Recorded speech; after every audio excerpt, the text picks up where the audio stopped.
Yeah. But as you associate with, like-minded people like here we are doing, and, daily on a daily basis, read this knowledge and apply, meditate on it, it becomes part of you. And you would be surprised how you react. You don't need to necessarily think about it. It just happens normally as, as a natural reaction. Yeah, thank you. Hare Krishna, my name is Sanav. So growing up, I got exposed to spirituality from my grandmother. At that point in time, I wanted to watch cartoons and not listen to her. But through the years, I think I'm getting back into spirituality, so it's more appealing for me now. I'm hungry to learn. Just like you all, the wisdom, Prashant, and keep the mud range from the. Amazing, yeah. Prasadam is the beginner for all of us. That's how we all started. Thank you. And that hunger is important, yeah. So any hunger for knowledge, more importantly. Mm.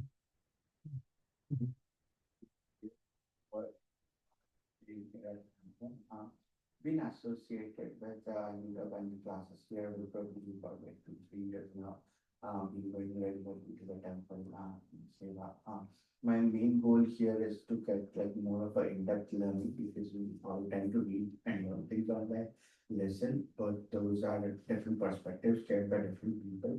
What I am looking for is more of a true learning, like the Prabhupada experience, like taking a verse, explaining the context of the story and what you learn so that you can apply it in your basic and real application. So that's where my main motivation partner is getting more in-depth learning from someone who's been like probably has been teaching it for so many years with that in-depth experience. Thank you, KF. Yeah. Yeah, Hare Krishna, everyone. So my name is Mithun.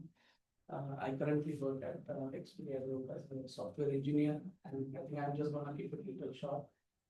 So basically, my main motive is be here to understand the true meaning of our life, like what's the like the actual purpose of the life that has been given to us.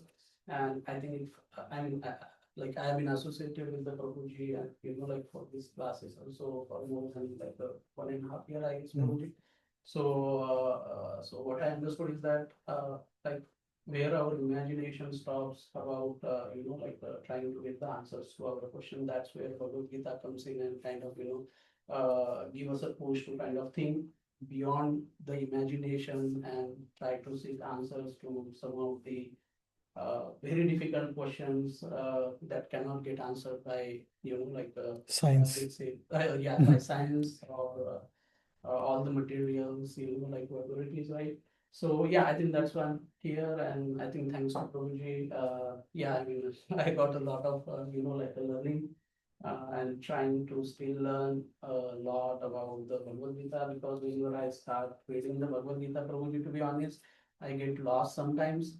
I mean, I don't know. So I go for like let's say 40 pages, 50 pages, and feels like okay, I lost whatever on the like the previous page. So yeah, so main motivation is to not get lost and make sure that I apply all the like the principles, teachings that have been listening to all of us.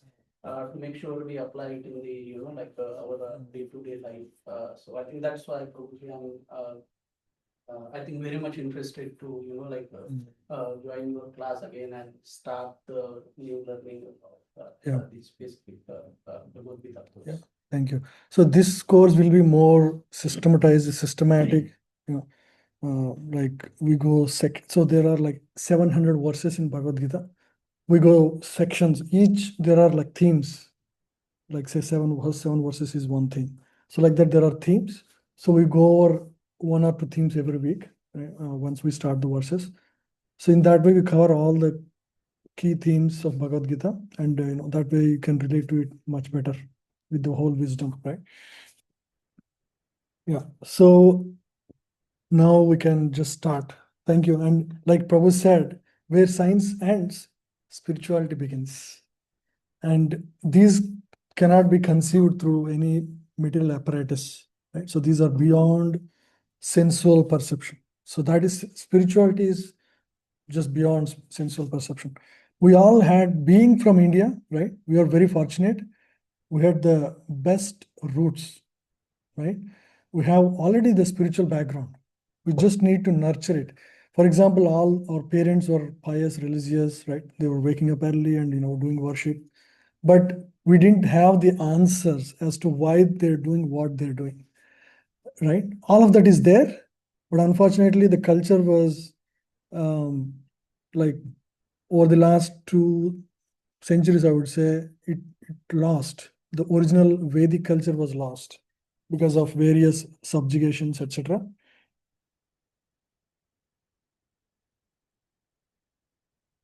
Yeah, so it was lost, but now again, I think India is reviving in a way. I see a lot of hope now with the change of governments. But until I was like 20 years, I wouldn't know anything about Bhagavad Gita, or what my mom was practicing. But once I learned Bhagavad Gita from ISKCON, everything made a lot of sense. Until then, I was like thinking this is all, quite dogmatic, religious, and it doesn't mean much to me. I used to go out of fear, I would say, for temple, right?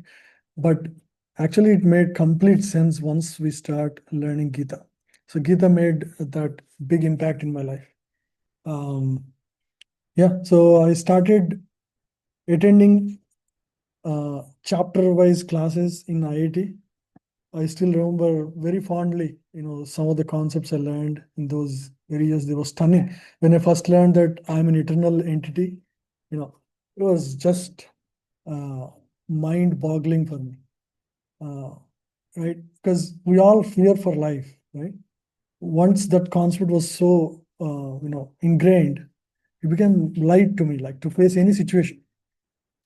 Yeah, so like that, there's a lot of experiences, but we'll go into the topic now.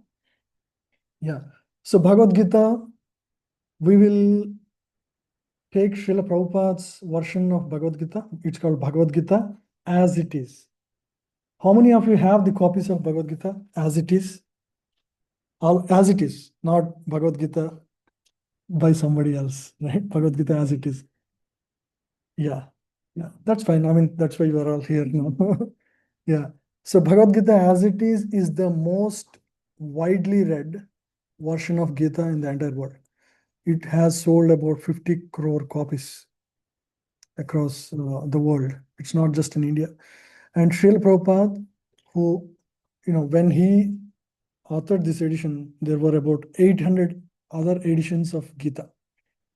Many of them are also available at that time itself in all over the West in the libraries and university campuses. However, they were all dusting mostly. The knowledge was there, but not many were actually able to practically apply those teachings in their life. You wouldn't find anybody actively taking to the path of bhakti through this wisdom until 1960s. You can see like the world was different before 1960s in terms of acceptance of the teachings of Gita versus after that. You would see there was a revolution in 1960s when Srila Prabhupada came and he started this ISKCON movement. Started very, in a very like low profile, I would say. He went to initially this in the Boston Harbor, very low area where it's infested with people who are drug addicts. That's where this whole movement started, right? And he practically did not have anything, any money right? He started everything from scratch, and just putting faith on his guru and Krishna. He has full faith in the holy name, the power of the holy name. And he started by chanting the holy name in a park there. And people were attracted to the power of this vibration. Very powerfully he was singing at the time. And his purity, right? So purity attracts. Through that, slowly people started coming around him, and then he started teaching this at his place. He wouldn't have a place to rent also. Some of the students himself arranged. And he would share a room with others. Can you imagine? The person who started the whole movement didn't have money to pay rent to his own place. He came with, I think I'll show some pictures here.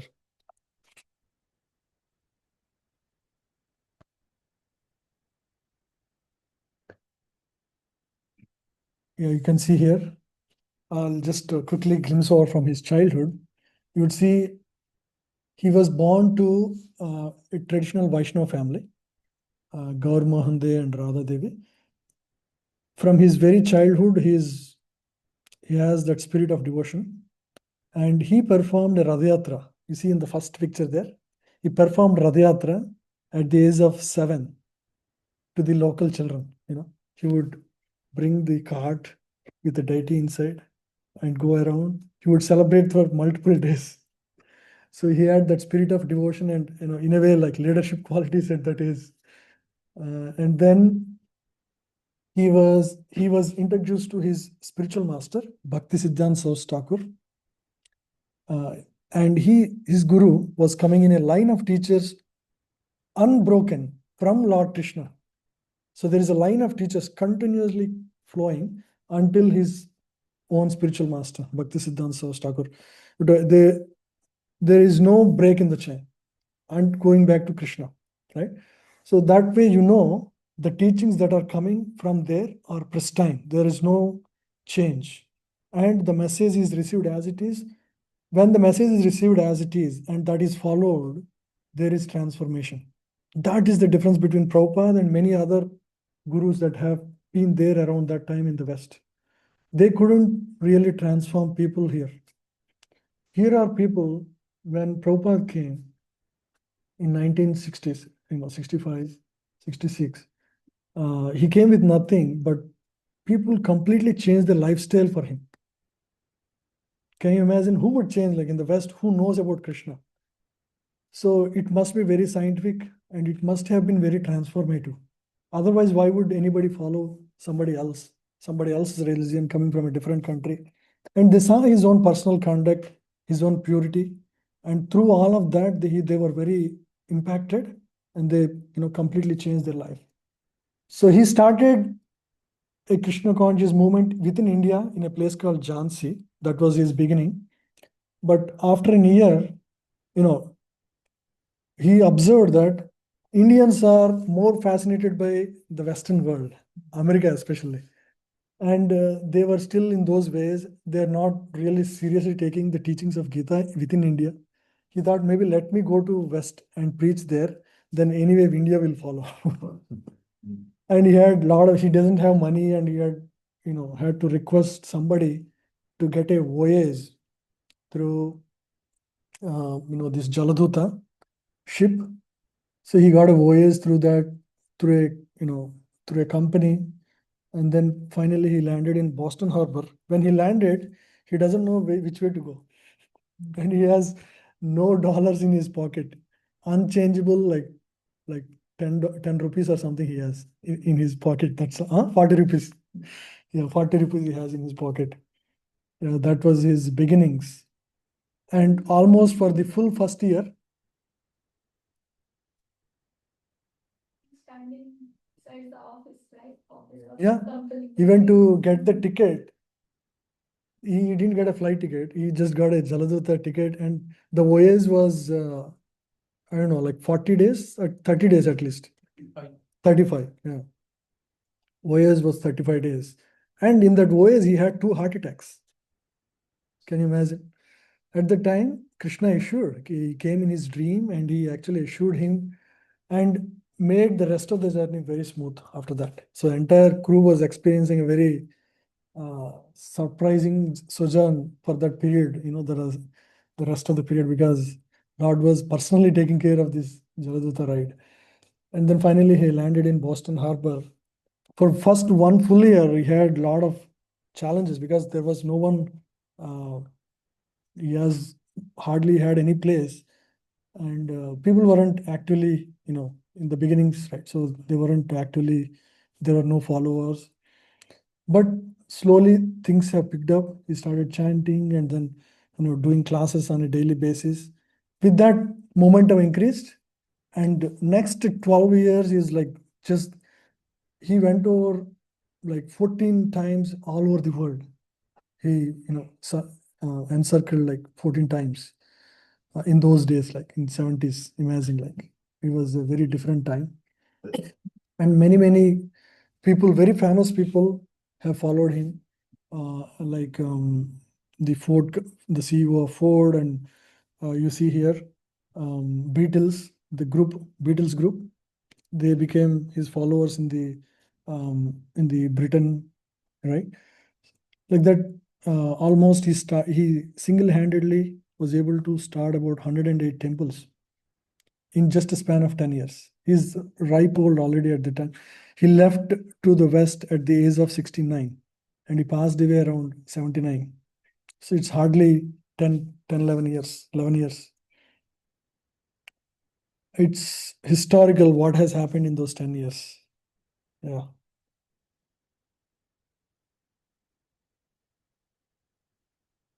And he met many like authorities in the West, philosophers as well as professors. We had very nice open debates, which are all recorded, available. In that way, he actually showed the greatness of Vedic wisdom all over the world. And he started this magazine called Back to Godhead, which is a circulation monthly. Yeah, so it spread all over the world. And he personally authored about 90 books. So spreading Krishna consciousness all over the world, encircling so many places, taking care of so many students. Along with that, the whole night he would compile books. About 90 books he compiled. You can see how Krishna manifested through his, life. That's the capacity of a pure devotee.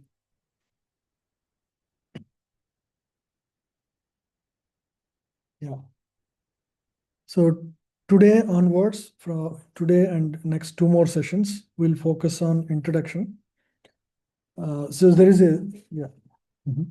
So it's the first time I found out about Sri Prabhupada and like his teachings and everything. And I'm reading the book Chanting Mantra or something of that sort. It's a small book Mhm. where there's an interview with George Harrison, who's the guitarist of Beatles.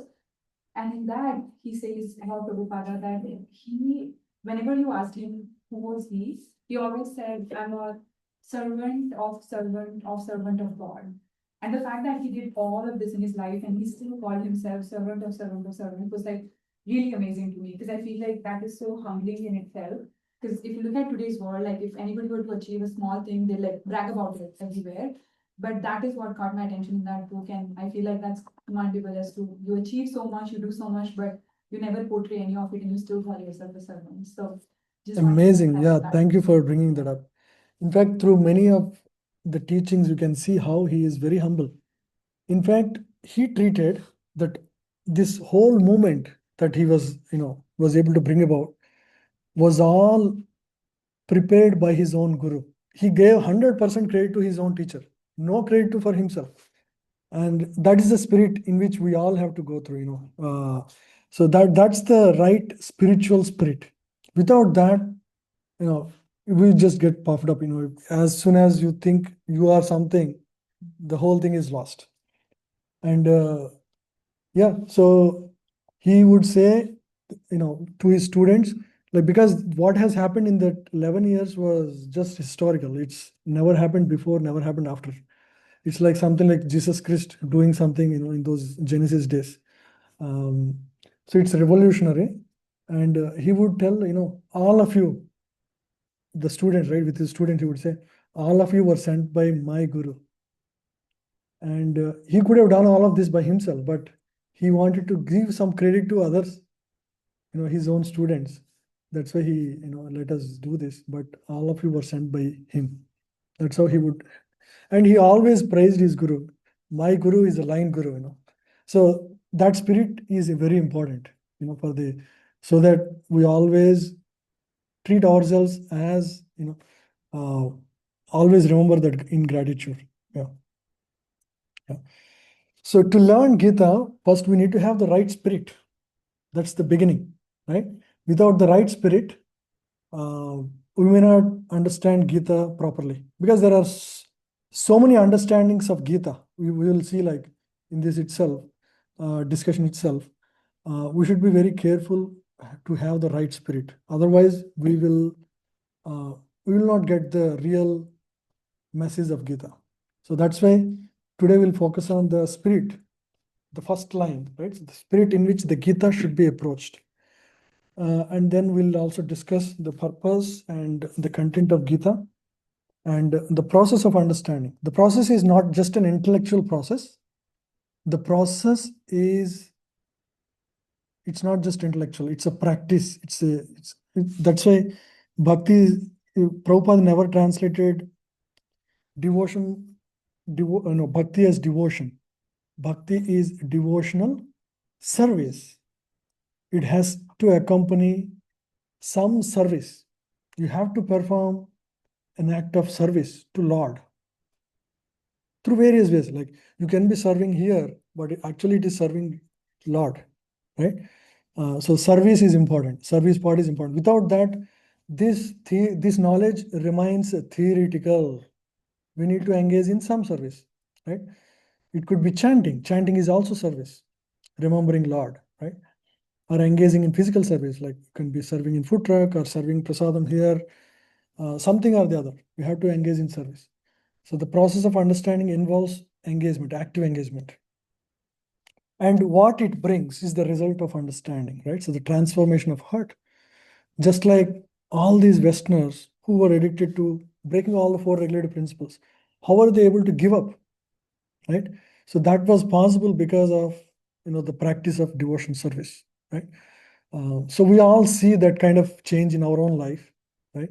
So the first thing that happens is the anxieties go away. This is the things that we always worried in life. Now we rest them at the feet of Lord Krishna. Yeah, so that's the first benefit of this process of bhakti. Anyway, there are many other concepts, but that's the beginning. Yeah, and then naturally we will this knowledge, over a period of time just naturally comes out in various situations, right? Maybe now today you might react in a way for a particular situation. Naturally, over a period of time, as you learn Gita, that your natural responses change, right? How you react would change completely, because your perception of the world is different. When you perceive something differently, right, then your reactions will be different, right? So there is an eye of compassion, for example, eye of love. So which is not possible until you have this jnana, knowledge. So with that eye, once you start seeing the world, you would react with love and compassion and, lot more clarity, how I should, and your decisive power would be a lot more clear, right? So right now you may not be very clear on what basis should I do this or that. But once you have this wisdom, that becomes a lot more clear. You know the purpose of life. So as long as the purpose is intact, you know what you are acting upon, and make sure you are in the right track, right? Every time you make a decision.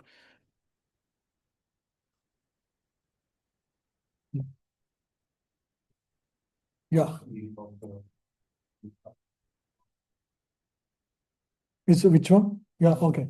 So this is called pranams. So at the beginning of the classes, we will do that pranam. So basically invoking the blessings of Guru Parampara, right?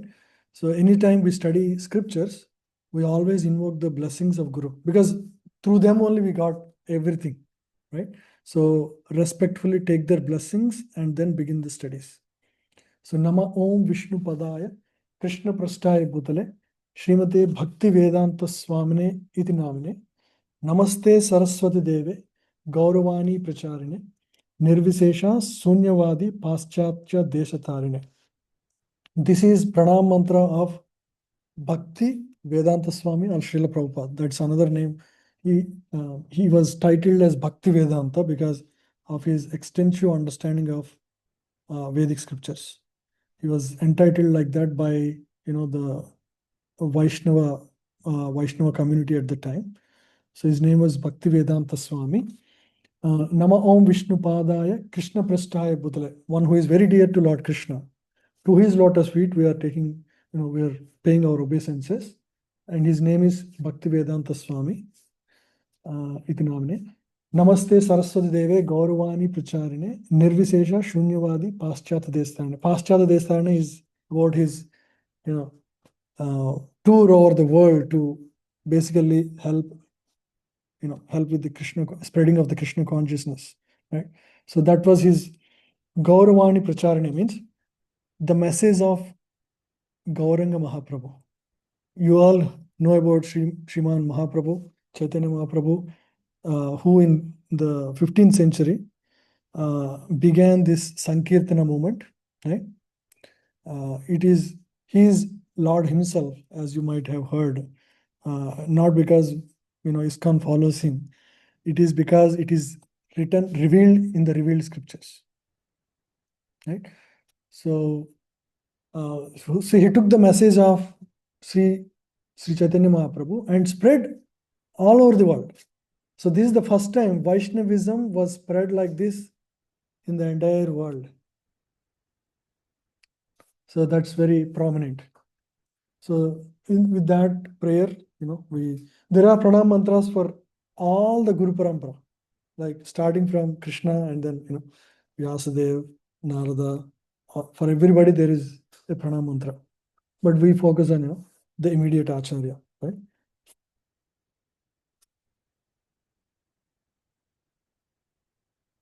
So we'll discuss today as much as we can, but the 4 B's. The first B is Bhagavan, Lord Krishna himself, right? And then Bhakta. Bhakta is one who is practicing devotion service. Who is Bhagavan? Krishna, the Supreme Lord Bhagavan.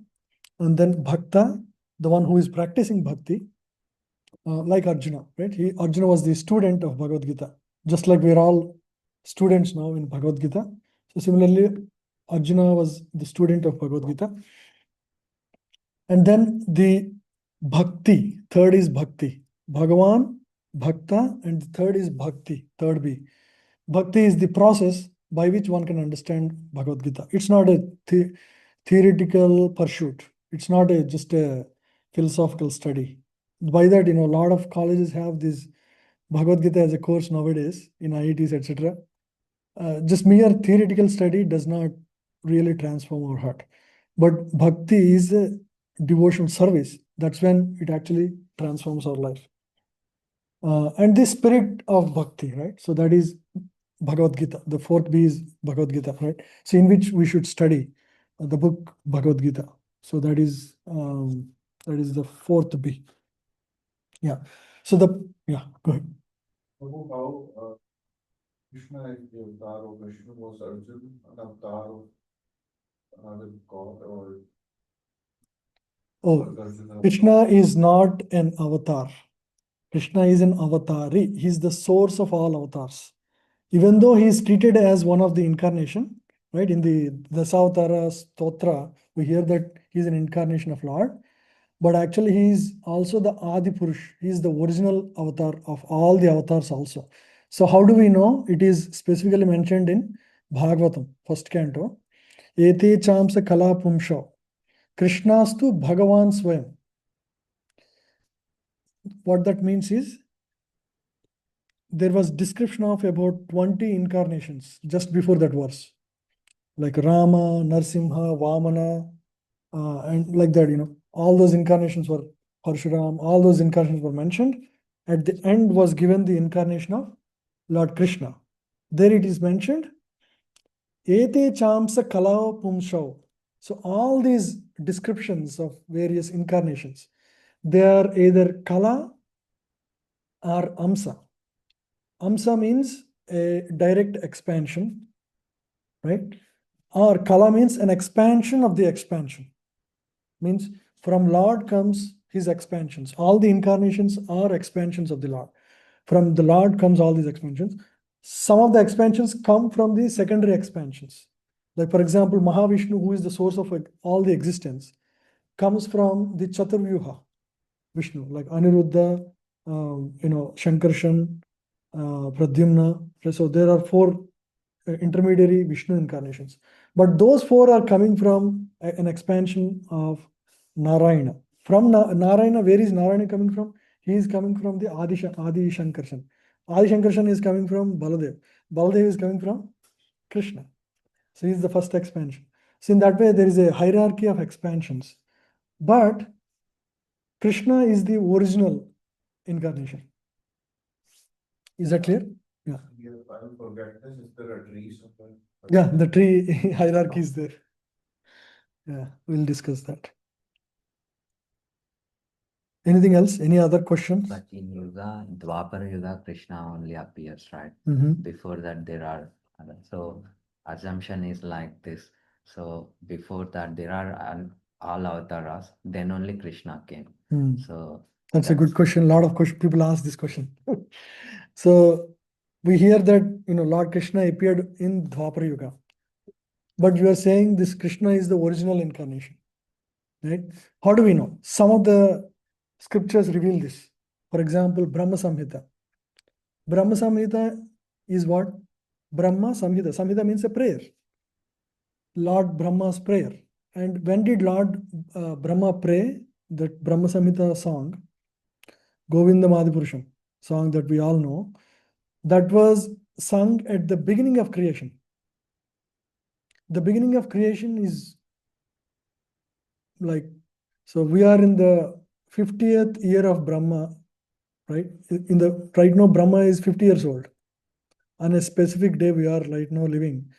And the Chatur Yuga that we know, Satya, Dwapar, Treta, Kali, right? These Chatur Yugas, there are about 73 such Chatur Yugas in a day of Brahma. So is the length of his night, right? And so that is one day of Brahma, one night of Brahma, and Brahma is going to live 100 years, and his lifetime is like trillions of years, right?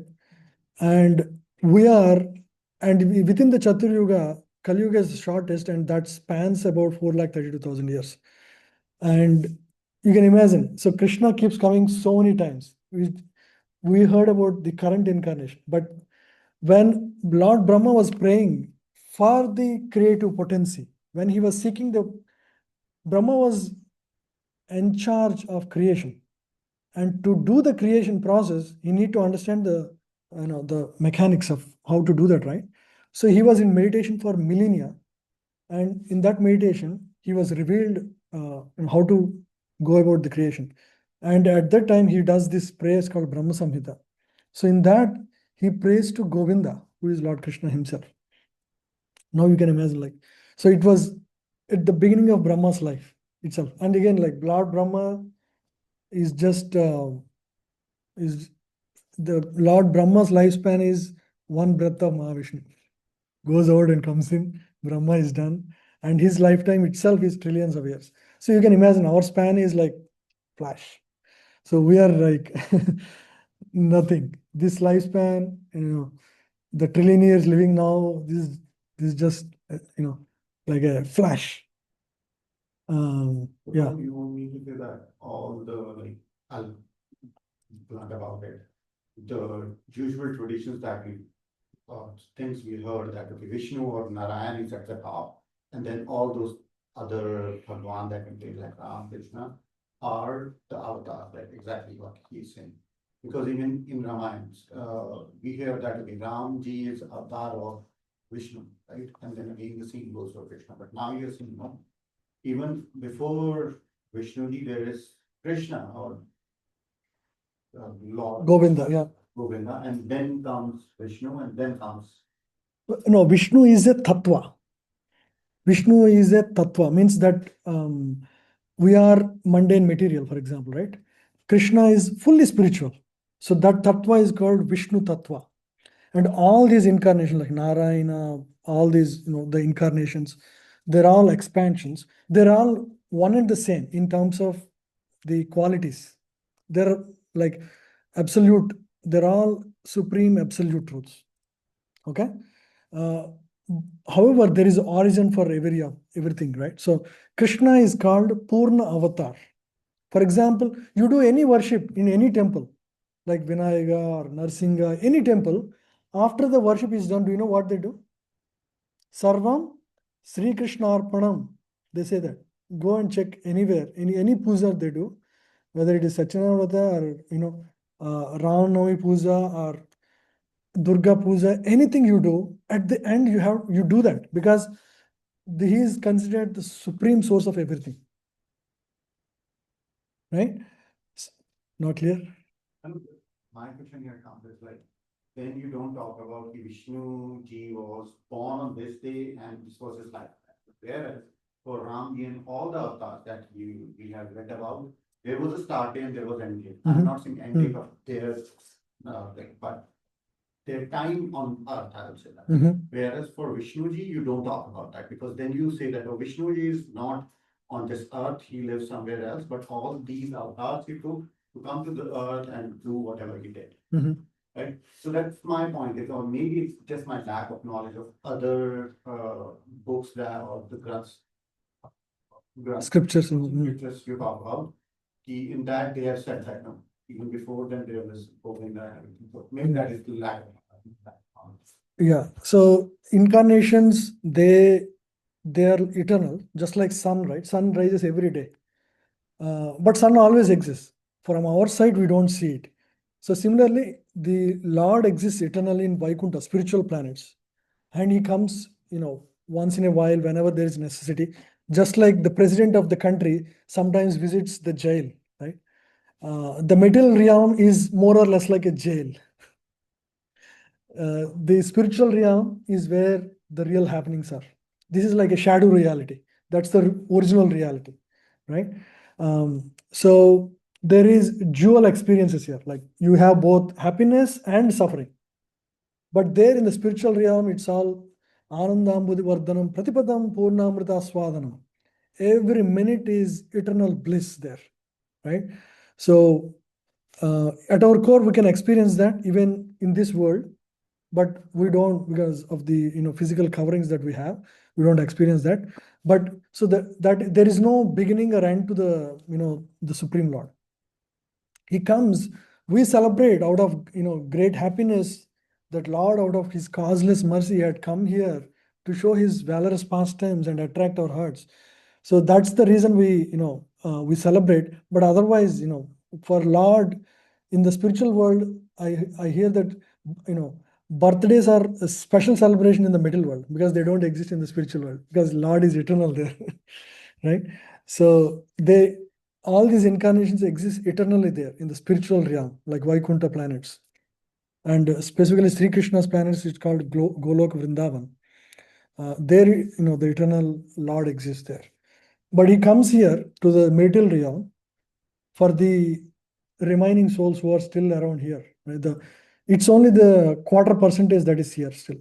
The like 90% of the people are in the spiritual realm. Just like in a city, 90% of the people are outside living as regular citizens, but 10% live in say jails, or not even 10%, maybe 2%. We are considered that category, actually, the 2% category. But human life is a great opportunity. And in this life, we can get out of this jail.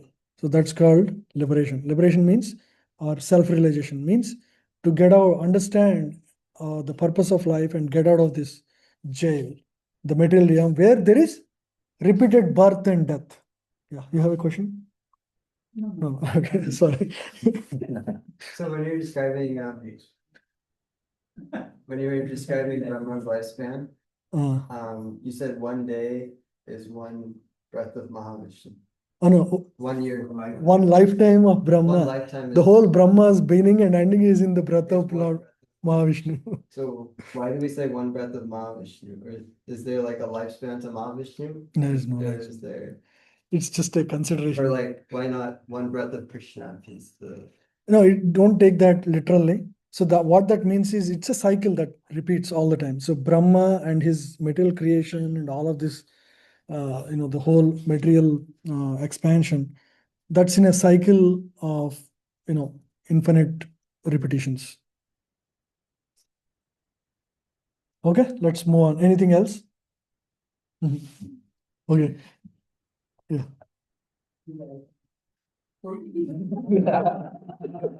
Finally. Can we say this, maybe idiotic question probably, but No. it is, right? So actually I don't understand what is that as it is. As it is means because so there is an intent with which Arjuna and Krishna had spoken this wisdom. There is a specific intent for each word that is spoken by Lord Krishna. And if you don't have that context, the original context, right? Many people just read Bhagavad Gita and write their translation. Mahatma Gandhi also wrote one version of it. Sri Aurobindo wrote something of his own version in the jail during freedom fight. And in Mahatma Gandhi's version, he spoke, the whole overall summary is how Lord Krishna proves his primary theory of ahimsa paramo dharma. Is that the real purport of Bhagavad Gita? Absolutely not. But he tried, because Bhagavad Gita is a great book, great wisdom book, and he wrote the like attraction to that wisdom, right? So he wrote with his own understanding, without any consultation or anything. People, because of he is famous and Bhagavad Gita is famous, they thought this is the right thing, and so that kind of deviates the original wisdom. And at the time of Prabhupada's writing, there are 800 versions of Gita, but nobody really turned to become like a completely dedicated devotee. When Prabhupada came, many thousands of people have given up their life for Prabhupada, became brahmacharis and sannyasis, and started spreading the movement and starting temples, and so much happened in a span of 11 years. But why that wasn't happening before? There are so many editions of Gita, right? Because the wisdom, when it is heard in its original spirit, that just like Arjuna was transformed in Bhagavad Gita, right? In the 11th chapter, he tells, you are the Adi Purusha. Whatever you say, I will do. That's all he says, right? So that surrender comes, and when Prabhupada gave this wisdom, he brought that spirit, that originally what Krishna has given. So that has the transformation. He specifically named it as it is because he preserved that spirit in this.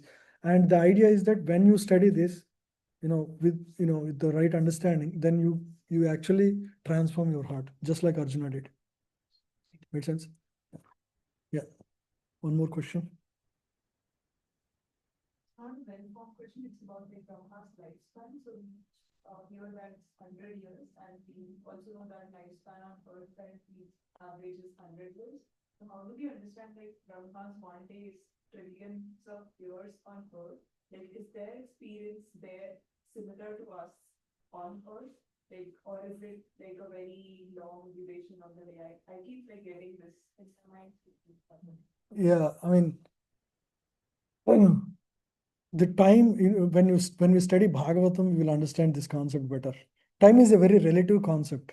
For example, during rainy season in India, you all know there are these special flies that just come overnight, right? And their lifespan is like what? Overnight they will die, morning. So in that period, they also have families, children. They do all of that in that one span. So from its perspective, it spent its full life, right? So every living entity has a specific lifespan. Like for example, cows have a lifespan of about 20 years.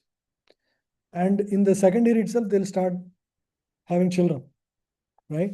They're mature enough also, they understand also.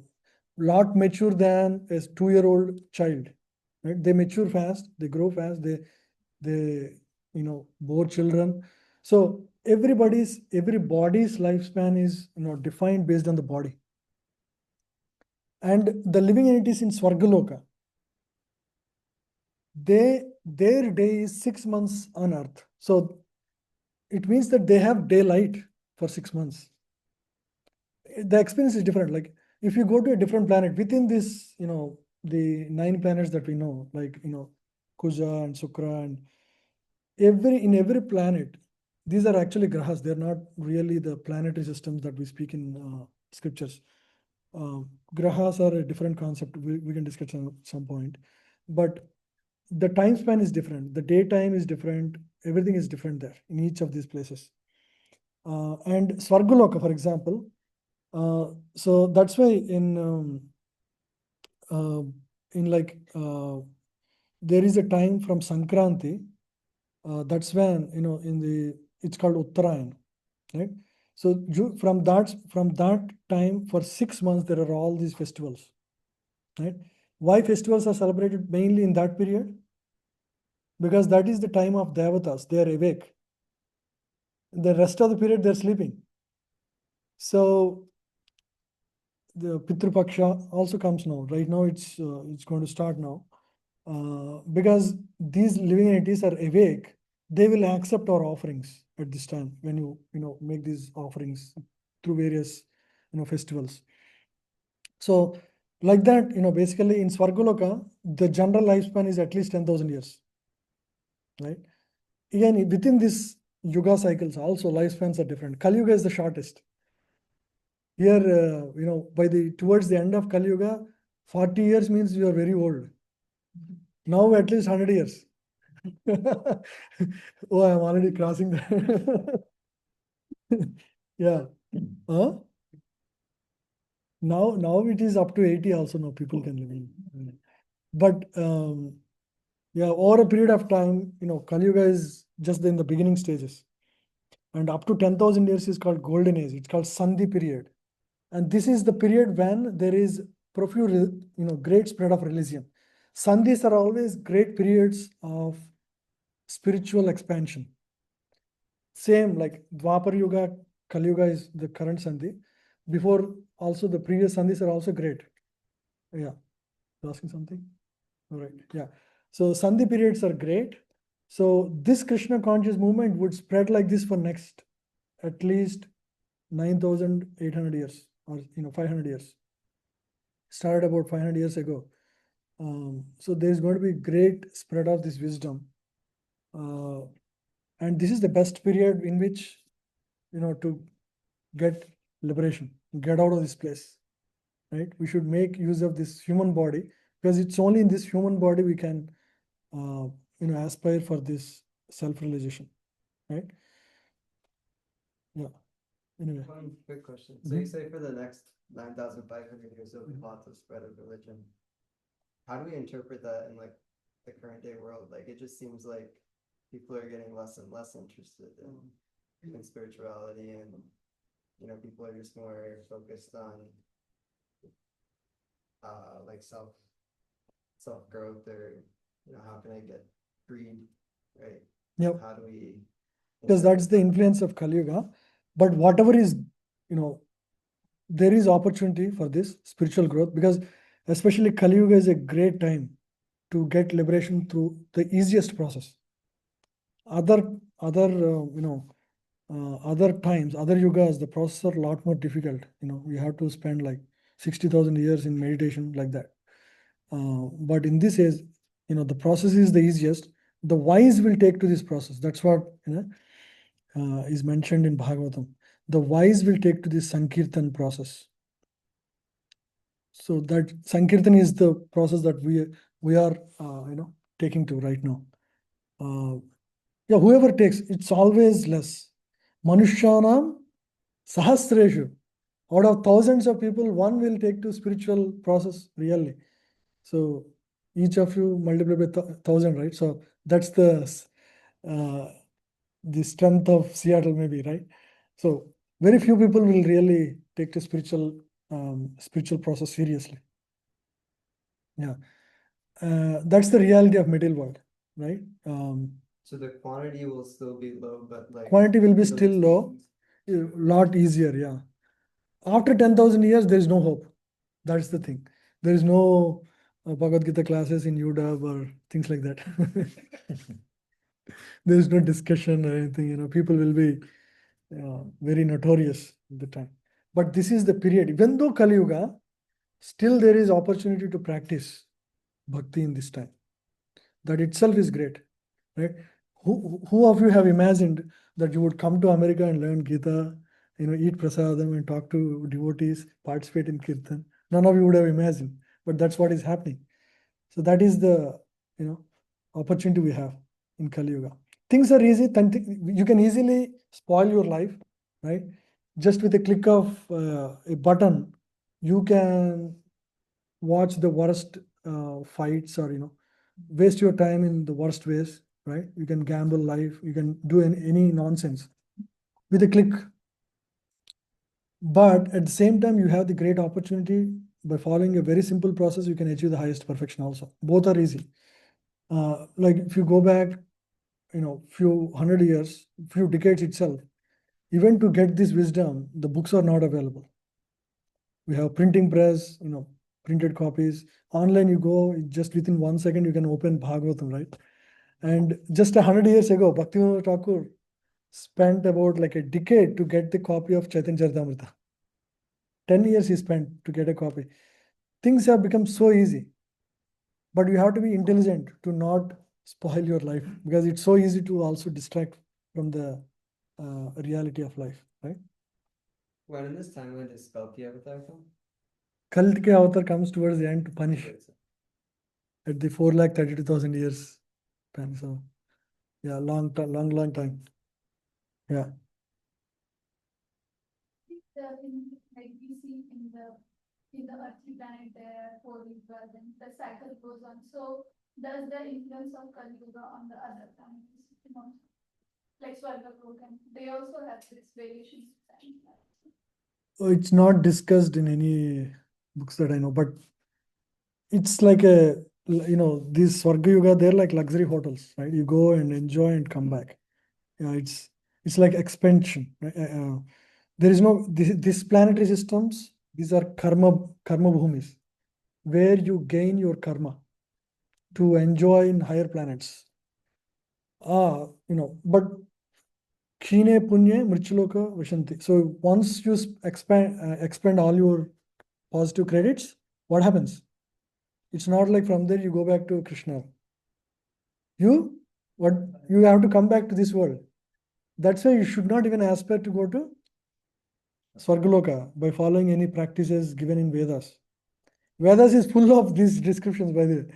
So this Sachina Vrata, this Vrata, that Vrata. You do this and you go to higher planets. The problem is spend 10,000 years and come back to this place only. Why you want to waste your time? It's a luxury resort. You go and enjoy. That's why in Bhagavatam there are prayers by the living entities of higher planets that may we take birth in this Kali Yuga, where the process is so easy. We want to, use that time. And so sometimes in the devotees' families, actually these great demigods from higher planets, they get born and they start chanting slokas from very young age. You'll be surprised how these people are. There is one boy who is only like 4 months. At that time, his mother would say half prayer, he would say remaining half prayer. And he can't even speak properly. So that, how is that possible? He's not learned. He doesn't know anything about Sanskrit or recitation.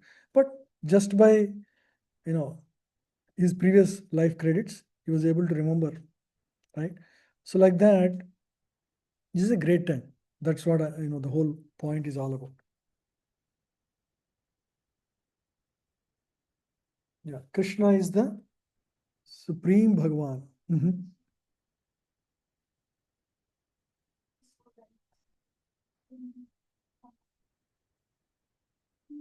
Puran, then we have Shiv Mahapuran, Devi Puran, and Purani, right? So And the Purans have been created by self-realized souls, I feel, right? There is only one person for everything. There is only one source. Who is he? Vedavyas. Yes. Yeah. There's something like the time is cyclic, right? Probably each kalpa someone was responsible for that. Probably some kalpa is Devi, some kalpa is Krishna, some kalpa is Vishnu, something like that. Because how they could write the books like that was very from Vishnu was given it, right? Yeah. Was it something like that? Like how they could have a separate book for everything? Oh, because it's like, when you are a student, right, you go through various classes. Each class teaches subjects at a different level of knowledge. For example, if you're learning mathematics and you are a second grader, you will only learn what is 3 plus 5. If you talk about 3 minus 5, you will think, how can you subtract a larger number from a smaller number? That says this is insane. Second grader says this is insane. How are you saying you can subtract 5 from 3? Right?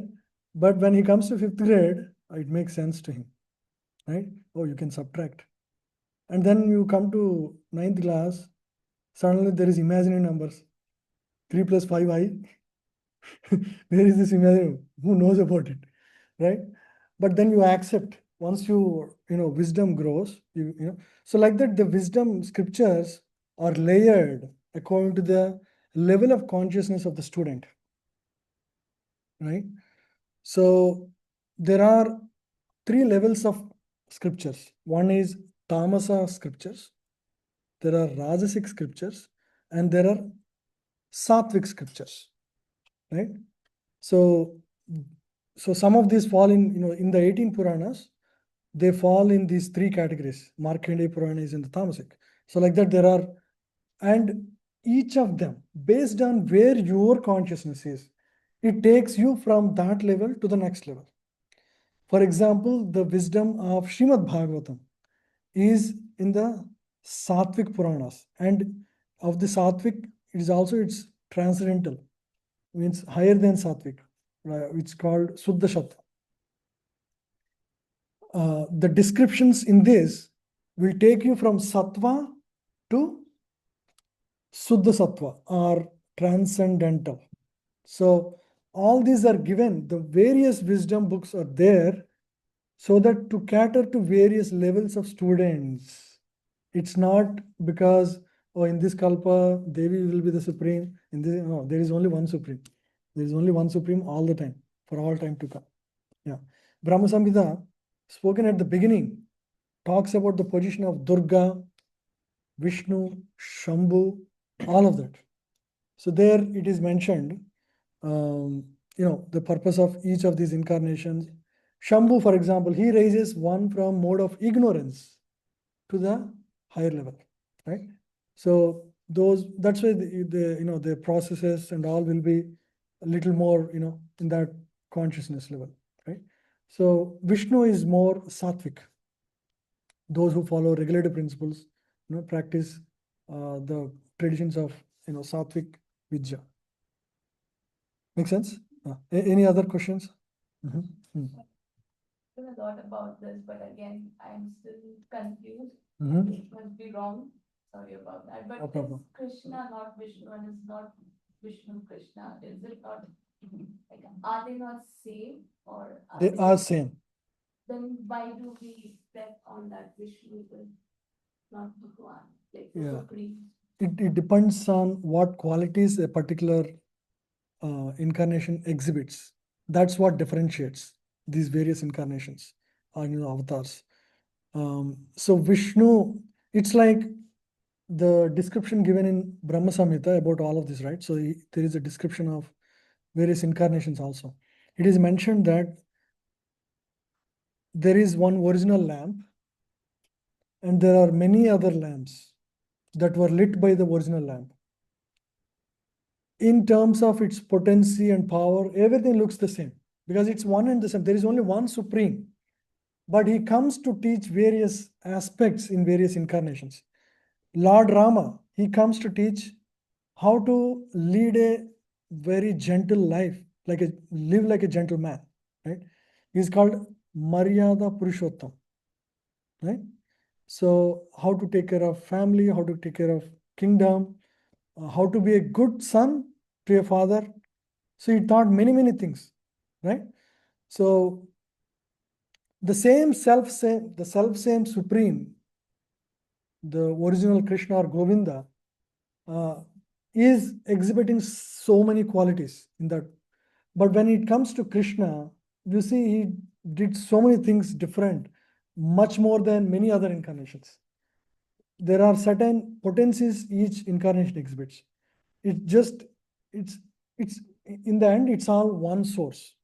It's all the same one supreme Lord. Call him Govinda or Krishna. But he comes in various forms. And why?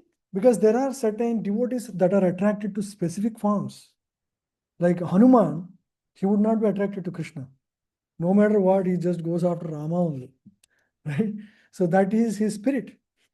In fact, in the incarnation of Lord Chaitanya, there is a devotee called Murari Gupta. He is actually incarnation of Hanumanji. Lord Chaitanya is Krishna himself. He would inside him, why don't you worship Krishna? He knows that Murari Gupta knows in his heart that Krishna is the supreme, but every time he tries to meditate, he only sees Rama's form.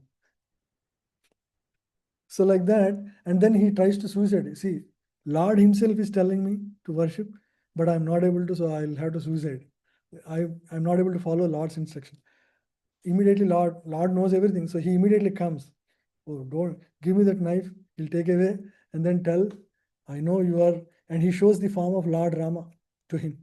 Lord Chaitanya shows the form of Lord Rama to him. So in this way, because he is the original avatar, he can show any form, right? Yeah. So in Lord Krishna is all the incarnations. You see? Yeah. Clear? Wow. Today is like Q&A. Not created. There is no creation. It's all eternally existing. They're expansions. They just go out. Yeah. There is no beginning for any of this. Yeah, it's always there.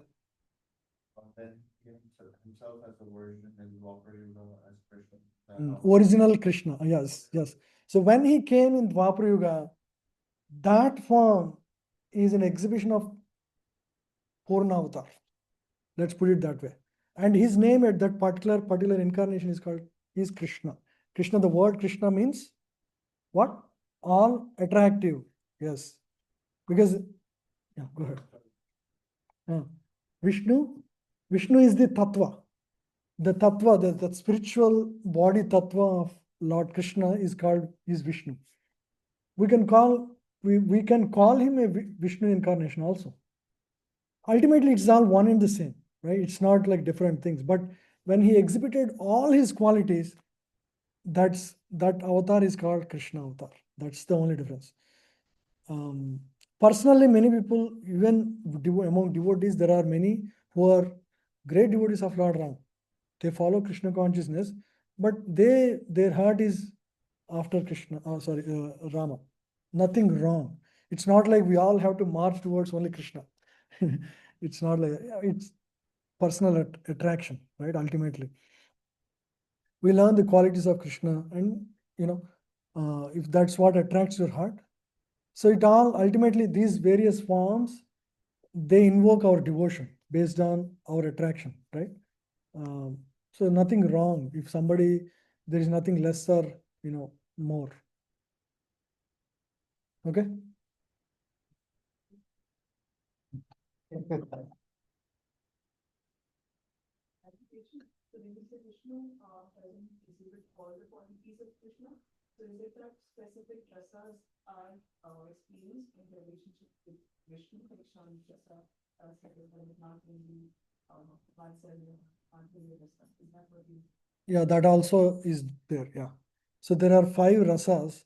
What Shruti was telling is there are these 5 rasas: Santa, Dasya, friendship is what? Sakya, yeah, and then Madhurya. Madhurya is the loving relation. So these are all various rasas in which the devotee and Lord relate to each other. Dasya Rasa, who is the great example of it? Hanumanji. Hanumanji is like, I am there for you, Lord, in anything, So that is the spirit of servant, right? So in this way, there are these, so that particular devotee relates to the Lord in that particular rasa. And this Sakya and Madhurya, these rasas were also exhibited by Lord Krishna. Compared to others, for example, Lord Rama, everybody sees him as the Supreme Lord, like Narayana, right? Nobody thinks, oh, he's my, I can love him. No, that's not possible. Love means you can love. Loving is your heart as a servant, but not like I want to be your wife, like that with Lord Rama. In fact, when Lord Rama was in Dandakaranya, all these great sages, they recognize this personality as Supreme Lord immediately, right? Because they can immediately see that he is exhibiting all the qualities of a Supreme Lord. And they see how he was lovingly relating to Mother Sita, and they were cherishing, oh, if only we wish to become consorts of Lord. That's such a great relation. And they had this opportunity in their next life as gopis. So gopis are not just like random village girls. They're actually great sages in their previous life. So it's like that.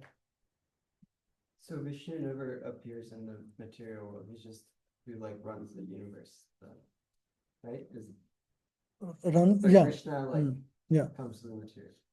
Correct. Is Yeah. that the only- So yeah, And they that. have different qualities or different ways you can. So relate. when we discuss incarnations, there are different avatars. There are Manvantara avatars. There is Guna avatars, Leela avatars. So these avatars that come to the world, they're called Leela avatars. They perform wonderful pastimes in this world. Yeah. So yeah, directly. So that's called Narayana. Yeah. So Lord Vishnu directly came. That's how the verse says. Doesn't mean that there is a particular. So each of the Vaikuntha planets is led by a incarnation. Okay. So any of those can come, at any time. They're all called Vishnu in general. So the general term for the leader of the spiritual worlds are called Vishnus. But specifically, each of them have a different name also. Like there is Aniruddha, there is various names individually also. There is nothing like there is one Vishnu, right? Yeah. We, in general, like just like we say, Prime Minister of India, that's also to refer to Narendra Modi only. But official relation is Prime Minister. Vishnu is such a thing. Vishnu is like a designation for the godhood. Whoever is God, for him we refer to as Vishnu, right? Yeah. So make sense? Yeah. So there's not one Vishnu.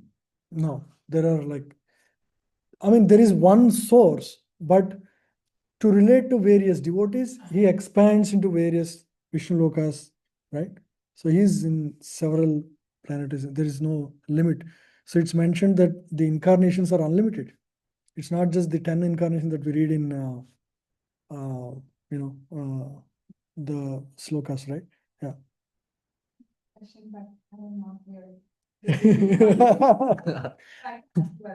But feel free to ask, because this is like, opening up your questions, all the questions you ever had about anything. The initial. For the first time, so all these years, what we've been told is do the right karma, so you can make it to Swarg, right? Like before I got associated with this community or anything, like that was the main intention. If anybody were to say like, why are we here and what is our goal? The goal was always like, do good deeds, do seva, take God's name as much as possible. And the end goal should be to make it to Swarg. Like don't do any deeds that will make you go to hell, okay? And today, you just said, oh, Swarlok is one thing because you spend thousands of years there and still come back. But what this association teaches us is you rather like chant, take God's name, because Kali Yuga is a lot easier way for you to actually like stop the birth and death cycle. So for me, when I attended the DIS class versus I related it back to all the things I've learned all these years, I almost thought it's the same journey because still do right deeds, do seva, take Bhagwan ka naam, That's all all of that. perfect. The process is all correct. Yeah. Yeah, so I don't understand. The goal part was not clear. Yeah, so now I Or see maybe different now. looking like the Yeah. goals kind of are different, but Yeah. like I thought Swarga was the ultimate goal, but now it's seeming like no, ending that cycle of birth and death is the ultimate goal. So like that's I know the journeys look the same, but like why is the goal looking so different? Yeah. You heard the pastimes of the Swargaloka. Sometimes there is attack of demons there, like Hiranyakashipu goes and pulls down Indra, right? So where is Indra? Indra is in Swargaloka, right? So those things still happen. Why? Swarga is actually within the material realm. This universe is like a shell, like an like a coconut. It's all a dark place actually. It's just like how the night looks. But the Lord Krishna fixed one bulb. What is that one bulb? Sun. In the day and in the night, moon. Through them, we actually great experience, right? But this whole material realm, in which even Swargaloka reside, Swargaloka is next level to Bhuloka. Swarga is just another one level higher than our Bhuvarloka. It's called. There are 3 planets, Bhu, Bhuvar, and there is Swarga. In Swargaloka, lifespan is long, and all these devatas who control our lives here in the earthly planets, they live there. They're like ministers. But again, like I said, there is death there. There is no literal death. When time comes, when your positive credits are done, will be sent back to this karma bhumi, right? And Swargaloka is one. There is higher planets. There is Janaloka, Tapaloka, ultimately Brahmaloka at the highest. And the experience varies, grows. But unfortunately, each of these are places of death. Means there is a span of time when you live and come back. But beyond all of this, there is 14 planetary systems. There is 7 low, 7 high. This whole 14 planetary systems, Bhagavatam describes all of this. They're all within the Mrityu Samsara. Means this is not still getting liberation. Wherever you go through Punya Karma, you still have to come back to these lower planets.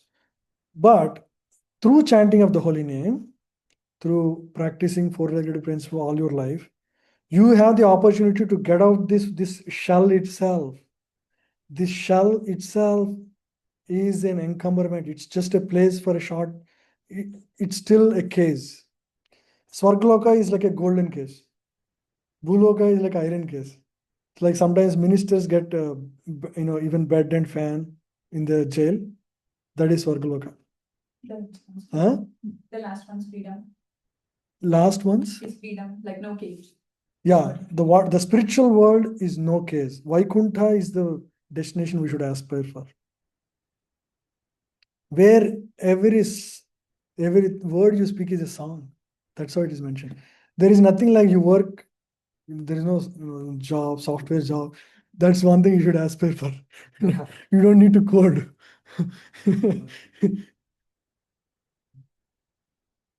No. Vaikuntha, that's what we have been discussing. Vaikuntha is beyond all these material realm. So each of these, so this universe is one universe. There are infinite such universes. Okay, don't think that this is one universe and this is all. There are many, many material realms. But beyond these realms, there is spiritual realms. They are infinite. It's not like there is one spiritual world. There are infinite incarnations that are all residing in infinite, as per scriptures. Again, I don't have direct experience, right? We only speak from what is there in scripture. So that is what, yeah.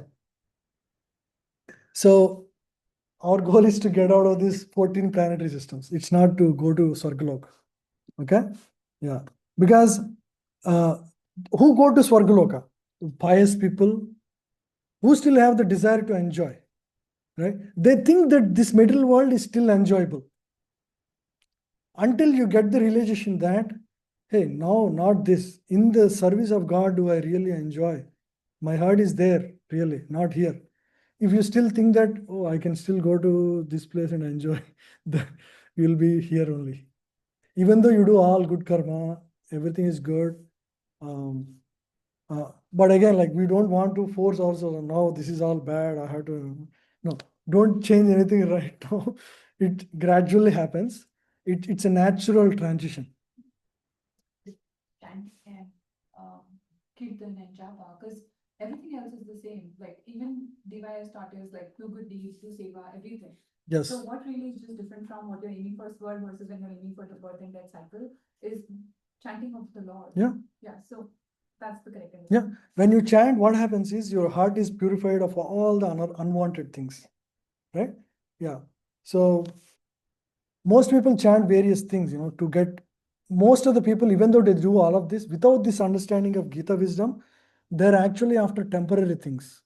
Like I get a job or I get this thing within this world. So there are pious people, which is not bad, but again, they're aiming for things within this world. So then what happens? Then because so at the time of death, your mental snapshot is taken. That mental snapshot tells, I still have this desire to enjoy that rasagulla or whatever is there, still lingering desires. I still have those tastes. Then okay, so my child still want to enjoy. Okay, let me. But if you think about prasad, that's fine. पकोड़े के लिए नहीं आने का. Yeah. So is the difference in goals, like, it's also a different intention we have when chanting, right? You're right, like, either one is, if we're aspiring for Swargalok, it's that, I want to enjoy it for myself, or I'm doing this for myself for a better future. Versus if we're chanting to go back to Krishna, it's that I want to serve Krishna. And like, eternally be in a service, right? So the intentions that also happens. different. It's a transition. You will begin with your own, nature, right? Like what you are right now. You may have so many desires right now. So the desires get slowly purified. You will ultimately realize, Prahlad Maharaj says in Bhagavatam, the real problem in this world is that people do not realize their ultimate selfish desire. The ultimate selfish desire is to actually get out of this place, right? They think by enjoying, by getting something in this world is a better thing to achieve, but actually that is against their own self-interest, right? To really go after, the highest absolute truth is actually the core selfish desire one should have. It's So we should be selfish. So we should be selfish for that purpose. Yeah. In a way. So I was almost heading towards, okay, like if you're chanting, you're like thinking of God at this point and not being selfish of your own dreams, but makes things again that that's the selfish end. But Yeah. Because you from there, that self-ish, the word that we're saying, the self is we're considering from the perspective of Atma, not the ego. oh, When the soul really desires its real self-interest, that is actually the spiritual reality. so everything else ties to ego, but this ties to ego. Yes, every other goal, like the aspiration to be happy in this world is tied to your ego. It's not attached to your real core self. See?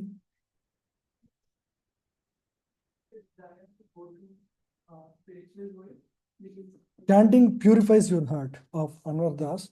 Naturally, it raises your desire to, so it's not like I desire to go. The desire to go comes from the fact that I want to serve the Supreme there, right? I can do a better service there. Now I'm sleeping 8 hours every night. In the spiritual world, there is nothing like, mode of ignorance or, sleep, things like that. It's continuous, joyful service. Heart is fully engaged in the, pure devotion service, right? It might appear like it's boring, right? But right now for us to consider, but actually it is complete 100% bliss. when we completely get to a state of full spiritual absorption, even the utterance of the word Krishna, when you just utter the word Krishna, your heart sinks in deep pleasure because you are so attached to that name. Just the utterance of word gives you infinite bliss and happiness, just the remembrance of the word. That is the state we can achieve within this world itself. Now, when we go to the spiritual world, imagine that's the state of your consciousness all the time, right? Yeah. Is there a scale on how much we have to do this, or is it like a self-realization, like we are heading towards that? Yeah, it's a natural process. There is, there is an explanation of these gradations and how a sadhaka gradually rises from, the lowest level to the highest level. There is a, description of that. So it all begins with shraddha, little faith in the process of, devotion service and, Bhagavan, especially Bhagavan. So little faith is the beginning. Without faith, nobody comes even to classes or anything. Right? It doesn't go to temple. Many people do not even have faith in Kali Yuga, right? That's why even if you talk about God or ask them to come to temple, they're not interested. Why? They think they don't have the pious credits. There needs to be some little pious credits from his previous life to get some sukruti. It's called sukruti. That little faith brings one to, to the sangha of devotees. Like we are all in a sangha right now, right? And to learn and hear, the desire comes. So after that little faith, shraddha, then you meet people of like mind. Now you are asking questions, you learn from each other, right? So all of that happens because you are coming in a satsang at least once a week, right? And then you go back and read, and you may have questions. We'll discuss further. So shraddha, sadhu sangha, yeah, will end. And then, yeah, I think time is passing, right? This time is not passing. After Shraddha and Sadhu Sangha meeting, another nivritti happens. No, Bhajan Kriya begins. Bhajan Kriya means practicing something, like Prabhu is hanging around. He's chanting every day, I think. Yeah, so chanting begins. With Bhajana Kriya, the process of churning of the heart happens. The cleansing happens from inside. You can't see from outside. Just like you take a tablet for fever. By the end of the day, fever is reduced from 102 to 99. Why? You don't know how it is actually working. So similarly, even though you don't think that there is transformation of your heart, it is already happening every day with your every chanting of the holy name, right? This is the greatest thing you can do in your life, actually, more than anything else. So always put focus on this, right? So that is bhajana kriya. So bhajana kriya happens, and then what happens? Your anarthas, unwanted things from your heart will go away. It's like a room, dark room with a lot of dust, right? That is how our heart is right now. But as soon as lights are on and the room is cleaned, what happens? There's light bright and you can see everything clearly. Now you have the eyes of wisdom. It's called jnana chakshu, right? You see everything with the wisdom of Gita, with the realization of the chanting, because you're doing that. Now you have clear understanding of everything. Jnana chakshu. So in this way, you slowly develop. And then next level is you come to state of nishta, where your faith is very fixed. Your faith is 100% fixed, and you perform devotion service very sincerely. And then you come to the stage of bhava, ruchi. Ruchi means there you develop the taste. You are spiritually evoked easily. You are in a state of constant, spiritual reality. And then from there you rise to the level of bhava bhakti, right? So you're asking for levels. Yeah. So we are at the bhava. Bhava is where you are almost always, in transcendental bliss. And then the final stage is prema, where you're in constant love with God. So these are levels of growth, right? Are stages of self-realization. So we all are at the level of, bhajan kriya, chanting, right? And anardhan everything. These two stages are going. This will go on for maybe till your last, time of death. And then, and some of us will become very sincere, purify their heart, and already experience bliss in this lifetime itself.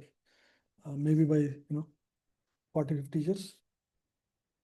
Yeah, we should aspire for that. That's what this can potentially offer. What you're seeing, what you're experiencing is just the beginning. We are all at a very beginning stages. Come 20, 30 years, you should be experiencing very different things in life. You would be sharing this knowledge with others like that, right? Quick question. I know like obviously the end result is something that none of us have experienced because we're all here. But since you've been doing this for these many years, like have you seen any change, internal change within you by chanting it for these many years? Oh, completely, yeah. Yeah. Yeah. Like So what quality, like trait wise, like and solving for anxiousness. What is one thing you would like to call out based on the change that you experienced? okay, that's I mean, how to face challenge situation. That's one thing, you have a lot more clarity. How to make right decisions is another aspect. You're very clear because you make decisions every single day, right? How to write daily professional life, personal life, making right choices in all those aspects. I can clearly relate to a verse or something immediately comes to me, right? Where, when health is not well or something, you know how to face all these situations much better at a very base level. Yeah. And you can see how Lord is helping you, how Lord's hand is there in everything that is happening to you. You may not immediately know, but I can see how various connections I had, how Lord has arranged all of this. I can clearly relate. You may not connect the dots right away. For example, one simple incident I'll tell you. Like 1.5 years back, when we were about to start this class, we started already in a place in near food truck, University Heights. Yeah, University Heights. The place was not very clean, and it was very difficult for students also to come. We were thinking we had like 3 or 4 people at most, in a class. But then one fine day, my mentor Radhesham Prabhu was coming here, and we didn't have reservation. I thought, already we are doing, we don't have good students, we have good number of students. Prabhu will come. No, we don't even have place. That room was not rentable that day. I thought, it's such a challenge. I was praying to Krishna, show some path. And we got university, this place, right? This was such a congenial place for conducting classes. You have, place to present, chairs to sit. It was such a convenient place. And that was the first time we opened up university for classes, right? It's about 1.5 years back. And since then, it really helped us to, to bring so many students here, around here. And the classes are a lot more smooth. We started with 1 class, now we have 3 classes. Yeah. So like that, it expanded like anything, We're able to discuss, regularly Bhagavad Gita. We never thought we could do that in the university campus, right? So we can see how, if only we got that room itself, that is a single room, and the cost was like 3 times of this. We pay for this actually. For each room we rent 3 times, and room was bad. We couldn't expand. If we were stuck there, it would have, completely not as at this scale, right? Yeah, so I could see Krishna's hand in that. How, by not having that room that day, we could arrange this. There are many such experiences I'll share, as we go.